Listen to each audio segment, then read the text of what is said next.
Halo semua, selamat datang kembali di channel Fast Movie. Dimana pada video kali ini Fast Movie akan melanjutkan episode kelima dan keenam series Breaking Bad season kedua. Dimana di episode lalu kita bisa melihat bahwa Walter dan Jesse sama-sama mengalami masalah keluarga yang cukup kompleks. Di samping itu juga persediaan uang Walter kini juga mulai menipis karena harus berbagi uang dengan Jesse karena uang Jesse telah disita oleh DEA. Padahal yang kita tahu tujuan Walter terjun di dunia hitam ini untuk memberikan warisan kepada keluarganya di sisa-sisa umurnya. Akankah mereka kembali memasak Matt di tengah masalah keluarga yang menimpa mereka berdua? Untuk tahu jawabannya, kita langsung aja masuk ke alur filmnya. Say my name, Heisenberg.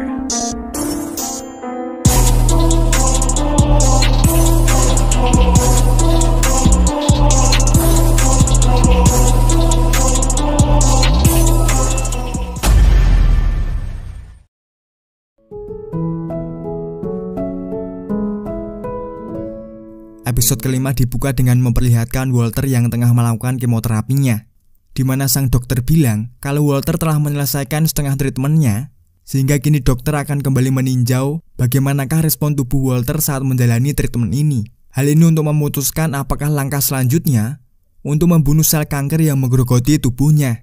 We'll check back in 2 months, see how you responded, reassess, and decide our next move, if any. Di ruang administrasi, Walter terkejut dengan biaya tagihan yang sangat panjang ini, yang tentunya tagihan ini akan menguras habis tabungannya. Padahal tagihan itu belum termasuk biaya tagihan rumah sakit, di mana tagihan itu baru saja Skyler terima saat Walter baru saja membayar kemoterapinya. Dengan nominal tagihan sebanyak itu, tentu saja mereka sama sekali tak mampu membayarnya, sehingga Skyler menyarankan supaya Walter menerima bantuan Elliot sahabatnya untuk melunasi semua tagihan rumah sakit ini. Namun Walter yang masih gengsi mengemis dengan sahabatnya yang kini sudah kaya itu, akhirnya menggunakan semua uang dari penjualan Matt-nya untuk melunasi semua biaya perawatan, yang berarti kini Walter sama sekali tak punya tabungan. Sementara kali ini Jesse kembali menghampiri Clovis dan membayar semua biaya penitipan mobil RV-nya kemarin, ditambah biaya renov kamar mandi dan pagar yang telah ia rusak, di mana Jesse juga kembali menitipkan mobil RV-nya di tempat ini.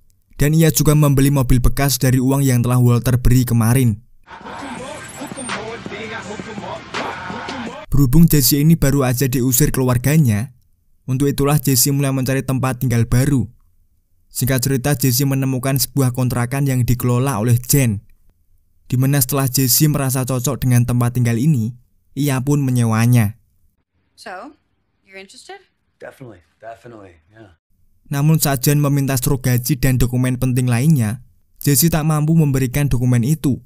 Karena memang pekerjaannya sebagai penjual Matt, tentu ia tak memiliki struk gaji. Jesse sempat tak diizinkan untuk menyewa rumah ini.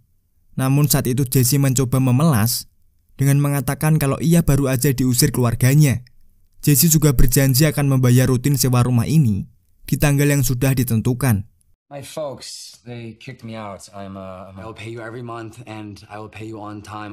Mendengar alasan itu, Jen akhirnya memberikan kesempatan bagi Jesse dengan syarat ia harus membayar sewa 2 bulan sekaligus.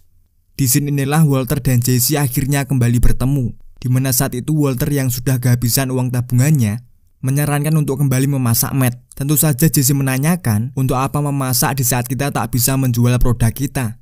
Walter meminta supaya Jesse menjual Matt seperti dulu, yaitu dengan distribusi kecil-kecilan. Di sana Jesse menolak usulan itu karena kini Jesse masih dipantau DEA setelah insiden tewasnya Tuco, di mana hal ini akan sangat beresiko jika Jesse nekat beroperasi. Mereka akhirnya mencari solusi bersama-sama, mengingat keduanya sama-sama membutuhkan uang. Walter perlu uang untuk biaya pengobatan dan hidup keluarganya, sementara Jesse perlu uang untuk melanjutkan kehidupan. Di sini Walter punya 2 alasan. Pertama, kita kembali berbisnis dengan mafia narkoba yang suka bunuh orang tapi banyak uang. Atau Jesse menjual Matt seperti biasa dengan penghasilan kecil. Sementara Jesse sendiri ternyata punya opsi yang menurutnya lebih baik, yaitu dengan membuat jaringan narkotika kita sendiri, seperti yang dilakukan oleh Tuco, di mana nantinya kita hanya fokus mengawasi produksi dan distribusi saja. Sementara untuk masalah penjualan, Jesse punya beberapa teman yang mau bekerja untuknya. Dengan begitu kita tetap bisa mendapat banyak uang, dan yang paling penting kita tetap menjadi anonim. I can create a network. control production and distribution. That way we stay off the front lines while moving some serious glass. Singkat cerita, kini Jesse mulai mengundang teman kepercayaannya, yang diantaranya ada Pete, Combo, dan juga Badger. Ketiga teman Jesse ini yang kebetulan memang pengangguran, tentu saja sangat senang dengan tawaran pekerjaan yang Jesse berikan, di mana nantinya mereka akan menjadi kaki tangan Jesse untuk mengedarkan produk Matt miliknya. Karena tak ada target penjualan sekaligus gaji yang memang lumayan, tentu saja ketiga pengangguran itu mau bekerja di bawah naungan Jesse. Keesokan harinya mereka pun mulai beraksi. Bisa dibilang produk Jesse ini laris di pasaran. Selain karena barangnya bagus, semenjak kematian Tuko, orang-orang kini mulai kesulitan membeli Crystal Meth. Dengan begitulah Jesse dengan mudah meraup keuntungan. Hingga akhirnya saat Pete menjual meth ke salah satu wanita itu tiba-tiba berlari sambil bilang kalau ada polisi. Tentu saja Pete juga ikut lari untuk menyelamatkan dirinya. Sampai pada akhirnya Pete berada di sebuah ruangan sepi, dan kemudian ia ditodong oleh pria menggunakan belati di tangannya. Ternyata wanita tadi memang sengaja menjebak Pete dan berniat untuk merampok uang dan meth yang Pete bawa. Di keesokan harinya saat Jesse membagikan uang hasil penjualan kepada Walter, awalnya berlangsung seperti biasa.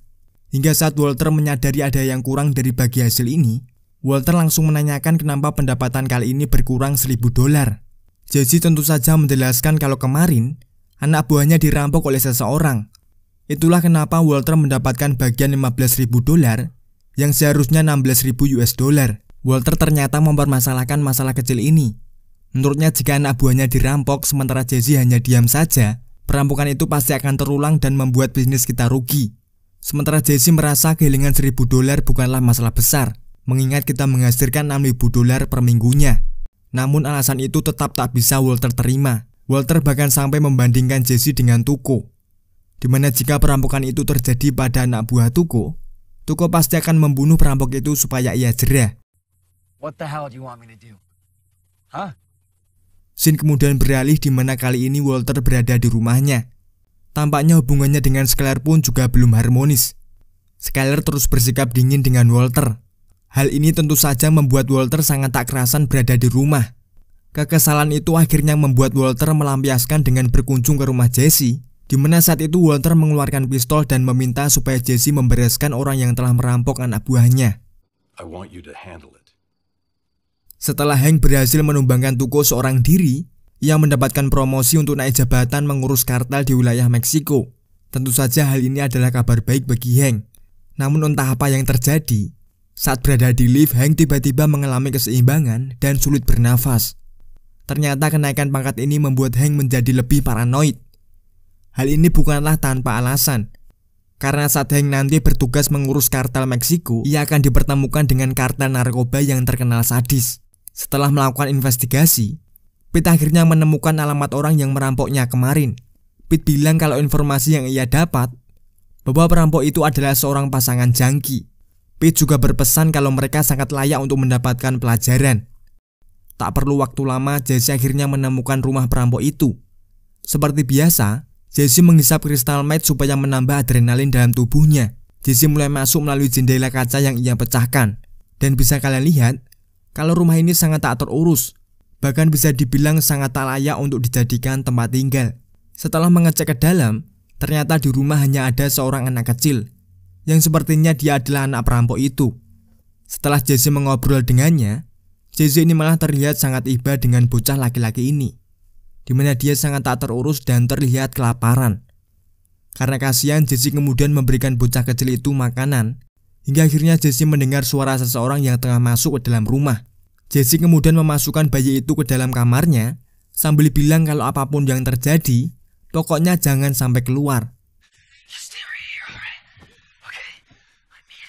Jesse yang sadar kalau suara itu pasti adalah orang yang ia cari, langsung menodongkan pistol ke arahnya. Shut up! Both of you! Jesse mulai meminta semua uang dan meth yang telah mereka rampok dari anak buahnya. Yo, alright, I want my money and my dope. Karena mereka tak mengaku, Jesse meminta kedua pasangan itu untuk mengeluarkan semua barang yang ada di kantongnya. Dan ternyata meth curan itu memang mereka simpan di dalam pantat mereka, yang kini tinggal setengah. Namun di sana Jesse tetap meminta ganti rugi dari apa yang telah mereka rampok. An 8-ball here. Where's the rest of my meth? She up and lost it, yo. You shut up! Shut Di saat Jesse mengancam mereka, tiba-tiba bocah kecil itu datang sambil memeluk ibunya. Di sini Jesse mulai menurunkan nada bicaranya, di mana hal ini cukup menggambarkan kalau meski Jesse ini begajulan, ia masih punya etika di depan anak kecil. Pria itu bilang kalau ia akan mengganti semua uang yang telah mereka rampok. Yeah, we got you covered, man. Sure. Yes, it just so happens we got your money, man, plus interest. Sambil keluar rumah yang memperlihatkan kepada Jesse kalau mereka baru aja mencuri mesin ATM. Melihat barang itu, Jesse kemudian memberi mereka kesempatan untuk membuka mesin ATM yang kemungkinan di dalamnya ada uang di sana. Namun setelah semua usaha mereka lakukan, tetap saja mesin ATM itu belum juga bisa dibuka. Whole thing would go easier if we all had a little taste, man. Get out of the way! Jesse bahkan juga ikut membantu mereka. Hingga saat Jesse lengah, wanita itu memukul Jesse di bagian kepalanya. Setengah sadar Jesse melihat kalau keadaan kali ini malah berbalik, di mana wanita ini gantian menodongkan pistol ke arahnya, dan kemudian Jesse pingsan. Saat sadar, Jesse mulai mengamati keadaan sekitar, di mana saat itu kedua pasangan ini mulai bertengkar satu sama lain. Hingga saat pria itu mencoba membuka mesin ATM dari bawah, wanita itu yang kesal karena dibilang mesum, mendorong mesin hingga membuatnya